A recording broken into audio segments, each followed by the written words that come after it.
வர வர ரொம்ப மொக்கையா கொண்டு போயிட்டுருக்கிறாங்க அப்படின்னு நினைக்கிறவங்க, மறக்காம நம்ம வீடியோக்கு லைக் பண்ணிக்கோங்க. என்னடா எப்ப பார்த்தாலும் சீதா, அ அருணுக்கு கல்யாணம் இத தான் வந்து பேசிட்டே இருக்கிறாங்க. நான் வந்து முத்துவ வந்து நெறைய பேர் வந்து திட்டி தான் போட்டுட்டுருக்காங்க. நான் முத்துவோட சைட்லருந்து என்னன்னா, அவர் வந்து விசாரிச்சு பார்த்துட்டு, அவன் நல்லவன் இல்ல, பழி வாங்கணும்னு நினைக்கிறவன் அப்படின்றதுனால, பின்னாடி சீதாவ கல்யாணம் பண்ணி குடுத்துட்டாலும், நம்ம ஒரே ஃபேமிலில இருக்கும்போது, கண்டிப்பா அவன் வந்து பழிய தீர்க்கிறதுக்காக சீதாவ ஏதாவது பண்ணுவான் அப்படின்ற மாதிரி தான் உண்மையிலேயே அவர் நெனச்சிட்டு இருக்கிறாரு.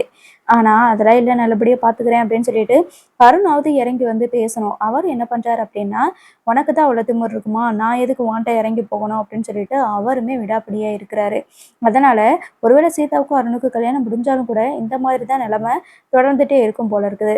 இப்ப இன்னொரு பக்கம் ரோகிணி என்ன பண்றாங்க அப்படின்னா, எப்படியாவது மனோஜ் கூட சேர்ந்துடணும் அப்படின்னு சொல்லிட்டு, அவங்க ஏதோ சும்மா பேசுறேன், பேசுறேன் அப்படின்ற மாதிரியே பேசிட்டு இருக்காங்க. அப்போ ஒரு கட்டத்தில மனோஜ் என்ன பண்றாங்க அப்படின்னா, நீ பாட்டுக்கு இப்படி இன்னொருத்தன்ட்ட பேசிக்கிட்டே இருக்கிற. இனிமே நான் உன்கிட்ட நல்லா பேசுறேன், வைக்கிறேன்" அப்படின்னு சொல்லிட்டு இருக்கிறாங்க. அப்பதான் வந்து விஜயா இத கேட்டுட்டு இருந்துட்டு, என்ன பண்றாங்க அப்படின்னா, "அப்படியே அவ போனா போகட்டும்டா. வேற யார்கிட்டயோ பேசிட்டு இருக்கிறாளா, அப்படியே போயிறட்டும். நம்ம வந்து உனக்கு வேற கல்யாணம் நான் பண்ணி வைக்கிறேன். அந்த நீத்துவே உனக்கு நானு கல்யாணம் பண்ணி வைக்கிறேன்" அப்படின்ற மாதிரியே சொல்றாங்க. இங்க ஏற்கனவே ஸ்ருதிக்கும் நீத்துவுக்குமே பெரிய சண்டை போயிட்டு இருக்குது இல்லையா?